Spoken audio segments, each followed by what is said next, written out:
रात को अचानक राधिका मौसी को किचन से कुछ गिरने की आवाज आई। उन्होंने बाहर निकल के देखा तो किचन में उन्हें कोई सफेद साड़ी में दिखा। वो चीख पड़ी, हे भगवान, आलतू जलाल तू आई भला को टाल तू, आलतू जलाल तू आई भला को टाल तू। राधिका मौसी को चीखते सुनकर श्रवण बाहर आता है भागते हुए। अरे माँ, क्या हुआ? क्या देख लिया? दादी माँ आ गई क्या सपने में? अरे बेटा, रसोड़े में देख तो कौन है?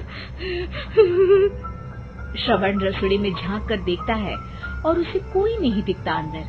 अब रसोड़े में तो कोई नहीं है माँ। कोई सफेद साड़ी में नहीं है क्या?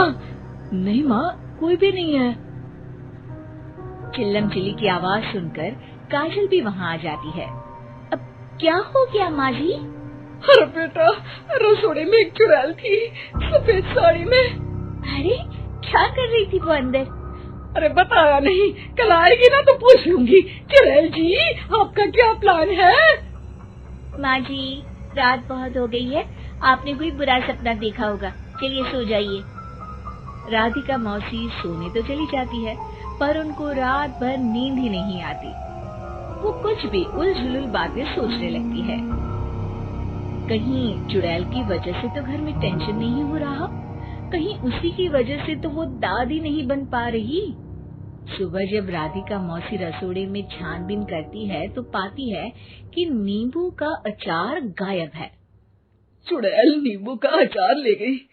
मुझे तो ठीक नहीं लग रहा कुछ।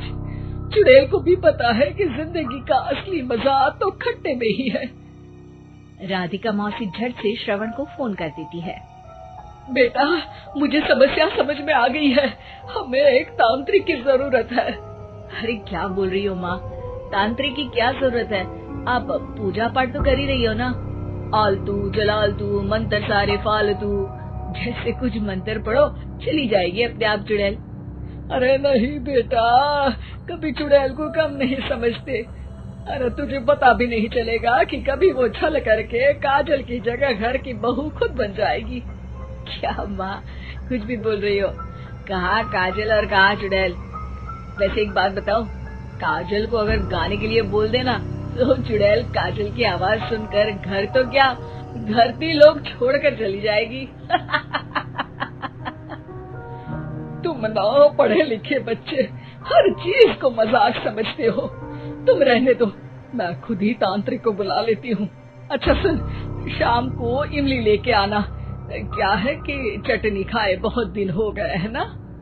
नहीं माँ, इमली तांत्रिक से ही मंगवा लो ना, आटा वगैरह भी उसी से पिसवा लेना। देखो मुझे काम करना है। श्रवण रात को कई तरह की सब्जियों के साथ माँ के कहने पे चटनी के लिए इमली भी ले आया था, लेकिन राधिका मौसी के दिमाग में अलग ही फिल्म चल रही थी। उन्हें अब सिर्फ शक ही नहीं यकीन होने लगा था कि शायद चुड़ैल ने श्रवण पर अपना जाल बिछा दिया था, जिस वजह से श्रवण उनकी बात ही नहीं मान रहा था। पर कोई नहीं, आने वाली रात में राधिका मौसी खुद तैयार हो गई चुड़ैल को पकड़ने के लिए। रुद्राक्ष की माला, तुलसी का पत्ता, हनुमान चालीसा सब हाथ के पास ही था, बस चुड़ैल का इंतजार था। और जैसा राधिका मौसी ने सोचा था वैसा ही हुआ। वो चुड़ैल उस रात भी आई, पर वो राधिका मौसी से तेज निकली और राधिका मौसी के उससे पकड़ने के पहले ही वो भाग खड़ी हुई। जरूर बहू पे साया है उस चुड़ैल का, तभी तो श्रवण के कमरे में गई है। और अगली सुबह राधिका मौसी पिछली रात हुए हमले में किन चीजों का नुकसान हुआ उसका हिसाब लगा रही थी। उनके खेमे से एक आम के अचार की शीशी भी गायब हो चुकी थी और वो इमली भी जो कल श्रवण लेकर आया था। राधिका मौसी इस बारे में सोच ही रही थी कि श्रवण जल्दी से रसोड़े में आकर दवाइयों की पोटली ढूंढने लगता है।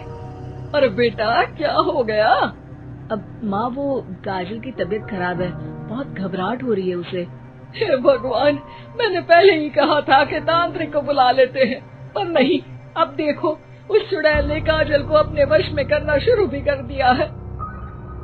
हालांकि श्रवण भूतों में विश्वास नहीं करता था, पर अब वो भी डर जाता है और राजी हो जाता है एक तांत्रिक को बुलाने के लिए।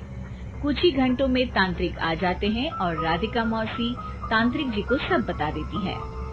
घोर संकट, घनघोर संकट, चुड़ैल को मारू जोर चाकट, ओम भट स्वाहा खटखा के आहा। अरे ये क्या मंत्र है? मेरे खुद के ओरिजिनल मंत्र है, कल रात को ही लिखे है, अच्छे लगे तो दाद चाहूंगा। एक और मंत्र सुनो, अर्ज किया है आब्राकडाब्रा, दिल्ली बम्बई आगरा, चंदा मामा सोबरले सुरन मामू जारा। ये मंत्र है? अरे कोई 40 वालीसा पढ़ो ना। वक्त कम है, 40 नहीं पड़ेंगे, 20-25 में काम चलाना पड़ेगा। अलग निरंजन जाके लंदन, मुफ्त का मंजान घिस मेरे नंदन। अरे जल्दी करो तांत्रिक जी, जल्दी करो। तांत्रिक अपने उल झलूल मंत्र पढ़ने लगता है। श्रवण को तांत्रिक पे शक होता है। वो अपने एक डॉक्टर दोस्त को कॉल कर देता है ताकि कोई अनहोनी हो तो इमरजेंसी में चीजें मैनेज हो जाए। तांत्रिक धुनी रमाता है, जिसकी वजह से कमरे में काफी धुआं हो जाता है और जिसकी वजह से बहू की घबराहट बढ़ जाती है। अब भागेगी चुड़ैल। हाँ। बहू खांसते हुए धुएं से बचने के लिए बाहर चली जाती है। अरे भाग रही है, भाग रही है। पीछे पीछे श्रवण भी जाता है। बहू एक सोफे पर बैठ जाती है। तभी डॉक्टर दोस्त आ जाते हैं और श्रवण को पानी लाने के लिए कहते हैं। थोड़े चेकअप के बाद डॉक्टर कहते हैं, मेरे हिसाब से जाप का काम पूरा हो गया है। क्या मतलब? अरे कुछ भी नहीं माँ, कोई चुड़ैल नहीं है, खुशखबरी है, अब दादी बनने वाली है। मगर वो सब अचार के डब्बे। श्रवण दोनों अचार के डब्बे अपनी माँ को दिखाता है, जो कि उनके बिस्तर के नीचे छुपे हुए थे। आपने सही बोला था माँ, वो चुड़ैल काजल ही थी जो खट्टा खा रही थी। हमें कल ही पता चला, पर हमने आपको ये तांत्रिक वाला काम करने दिया ताकि आपको भरोसा हो जाए कि भूत वगैरह कुछ होता ही नहीं। अच्छा अच्छा, ये तो बड़ी खुशी की बात है, पर बेटा मुझे एक झाड़ू तो ला दे। क्यों माँ? ये तांत्रिक का भूत उतारती हूँ मैं। अब तांत्रिक राधा मौसी के डर से घर से भाग निकलता है और राधा मौसी उसके पीछे भागती है। अरे संकट ये घनघोर है, तांत्रिक मुआ चोर है।